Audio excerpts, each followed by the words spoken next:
Overthinking as a business owner, overthinking in entrepreneurship, while it is super common, it is super stressful, but the more important part is oftentimes entrepreneurs will ignore the fact that this is a very real cost of time and money. Okay, now you can turn that into more joyous, peaceful profits. That's what I'm going to go into in this video by just understanding how to think differently about overthinking.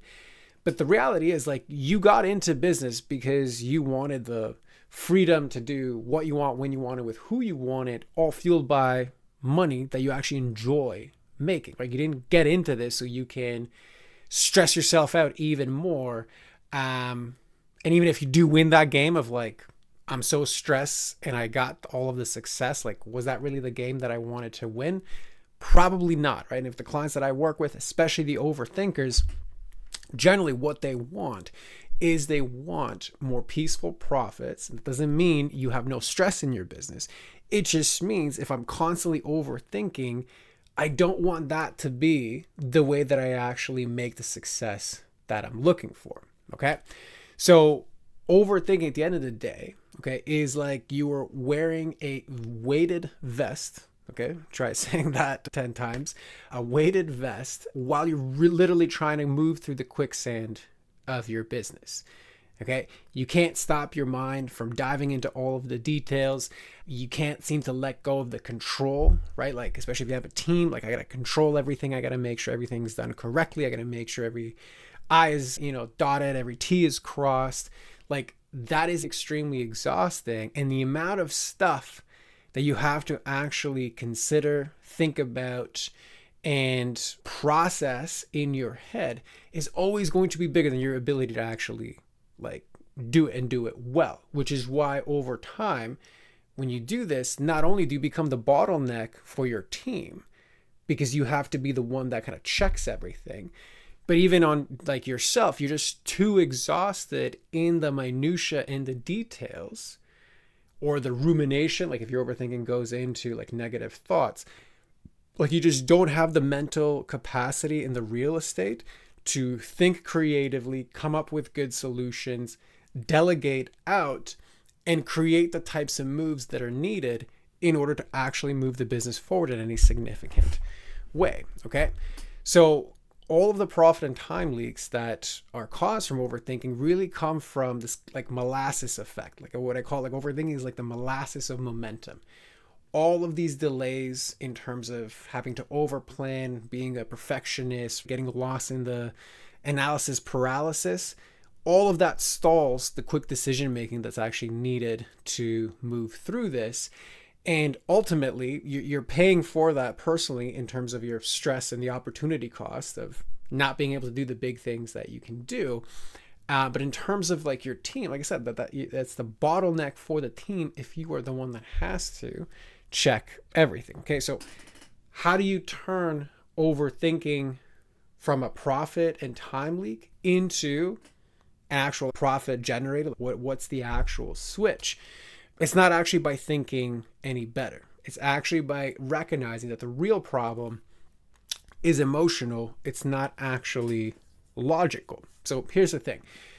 Most overthinkers actually have a gift with regards to how they use their head. They use their head very well to outthink their way out of problems. It's probably what got you the initial success you've had in business. The problem is that oftentimes deteriorates into essentially a man with a hammer. Like everything becomes a nail, and eventually you run out of nails and you start to basically try to hammer in screws. That's not very productive. It's going to cause more damage than not. What's the actual solution? The solution is thinking of overthinking as what I call the Titanic problem. What does that actually mean? If you take the story of the Titanic is going towards this big iceberg. The iceberg on top of the surface doesn't look too bad, but because there are all these internal pressures with regards to going there faster, etc., everything under the surface is actually ignored. The actual conditions are ignored. The Titanic actually ends up crashing, right? You know the story. How is overthinking a Titanic problem? Okay. The part that you can see above the water, like if we look at all of the individual components, so the part that you can see above the water, that is the consequences and the patterns of overthinking that are seen externally. That's the perfectionism, that's the analysis paralysis, that's not letting go of control so that your team can do everything. Okay. Most of the time, overthinkers will try to solve the tip of the iceberg, right? They'll try to go through it as fast as possible, just like the Titanic did, because this is just this little tip. Like, it's not that big of a deal, right? So they'll try to implement ways to think better. They'll try to set up systems. They'll try to plan better. Basically, overthinkers will try to think better because that is their expertise. That is what they're naturally are good with. That is the gift of the overthinker. When that fails, you have to realize that if you're trying to solve the tip of the iceberg, you will crash because you're ignoring the massive iceberg underneath the water surface. That is the real issue. And the real issue there is it's essentially emotional. Okay. And this is something that's very hard for overthinkers to accept because all of their toolkit, as far as how well they think and how they use their mind to solve problems, all of them are based into this thing of it has to make sense because that is what our head does. It is a great logic app that makes a lot of things make sense. Okay. The problem with that, and this is going into now the man with the hammer problem, is the emotional roots behind overthinking seldom and rarely make any sense, at least logically. They make tremendous emotional sense, but they don't make logical sense. Otherwise, we wouldn't actually do them, right? That's the trap of the overthinker is this emotional stuff doesn't make any sense.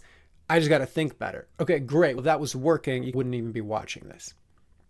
So what is the actual emotional root? What is the emotional iceberg that actually creates overthinking? It usually comes down to some sort of fear. Okay. If you think of something like perfectionism, analysis paralysis, all of it is stalling and delaying pushing something out, launching something, making a decision because your brain is so busy thinking of all of the details, planning everything out, gathering all of the data, making sure that everything is perfect, right? We cannot ship it 80% done, even though it actually does the function we need it to do. Okay. All of that is rooted in fear of what's going to happen when this goes out imperfectly, when everything isn't taken care of, when all of the pieces that I could possibly check aren't polished by me, when I don't have verification that everything is as it should be, the way that I feel like it should be. All of this is rooted in some version of fear. And your specific narratives are going to be unique to you because you are a unique individual and business owner. But the point is, until you can reconcile that the tip of the overthinking iceberg is the stuff you can see, but the stuff you can't see is actually the emotional pieces, the faster you can begin to actually change this. Okay. Put this in a different way. For overthinkers to overcome overthinking, your EQ, so your emotional intelligence, has to catch up to your IQ. And that requires a completely different skill set that overthinkers generally have spent their whole life avoiding because they've never needed to face it. You got to where you are right now because you're really good at using your head to solve problems. Using your head to solve emotional problems is only going to cause you to keep perpetuating them. Because the fundamental thing of emotional problems versus like logical problems is that logical problems are solved by just doing the thing that makes sense. Emotional logic, the stuff below the surface that overthinkers have a hard time handling, all of those problems do not make logical sense. They make some type of emotional sense that is protective in nature and counterproductive to actually getting the results that you want as a business owner. So just give you a general example. If you are someone that, let's just say, has like overthinks every single decision. Generally, there's going to be a part of you that fears failure in some type of way. Okay? If I make a mistake, number one, notice, if I make a mistake, and I'm generally an overthinker who has a gift of using my head to solve problems, making a mistake is actually a hit to your self-esteem that your subconscious doesn't like, because it's actually evidence and an indicator that I am not as smart as I've been led to believe my whole life, and have evidence to support that I've been that smart. That is a huge hit to your self-esteem that your subconscious is not going to. So what's it going to do? It's going to get you to basically check for every single possible outcome to ensure that you never make a mistake. Okay? Now, you know that making mistakes and failing quickly is a key part of getting momentum in business, but your subconscious is going to keep you away from doing that. Okay? So consciously, it makes sense to ship this thing 80% done. It's good enough. Let's move forward. Let's make quick decisions. You get that. Subconsciously, it is literally a threat. Like, it is like danger. We cannot do this. Emotionally, we cannot do this if we go out and we make a mistake. We make a mistake publicly. Everybody will see it, etc., etc., etc. Okay? Those two are in conflict.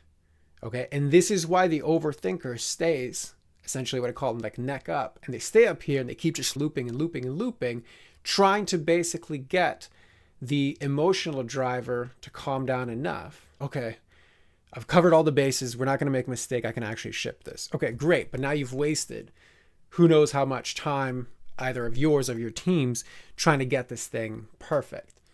Okay? So the thing to understand here is, as an overthinker, your goal shouldn't actually be to try and solve the surface level problem of essentially thinking better. It should actually be to develop an additional skill set that allows your EQ to match your IQ. That is the hardest step to do for overthinkers, is to make that realization and begin to make those steps. But man, once you do, and I see this with my overthinking clients all the time, like, it is the hardest to get you there, but once you're there, it's just like a major trajectory up, because you've spent a lifetime actually being good at solving problems. When you can remove the internal conflict that puts those problems there in the first place, you just solve business problems very well, and you actually move forward quite a bit. Okay? So in essence, that is how you turn overthinking that is stress causing and ripples out into profit and time leaks, and you turn that into peace of mind that drives joyous, peaceful profits. That is a good spot to be in. Okay, so if you enjoyed this video, you can either connect with me directly. If you are an overthinker, I'll walk you through my Peaceful Profits Roadmap, which basically assesses for 64 entrepreneurial stress drivers, including all the stress drivers of overthinking. From there, we'll calculate out what you stand to gain back if you take out all these profit and time leaks that are caused by things like overthinking, and basically blueprint the identity, leadership, and operational changes you need to make inside of your business to move forward. All of that is below. Otherwise, feel free to like and subscribe or comment so that you can get more videos like this. See you on the next one.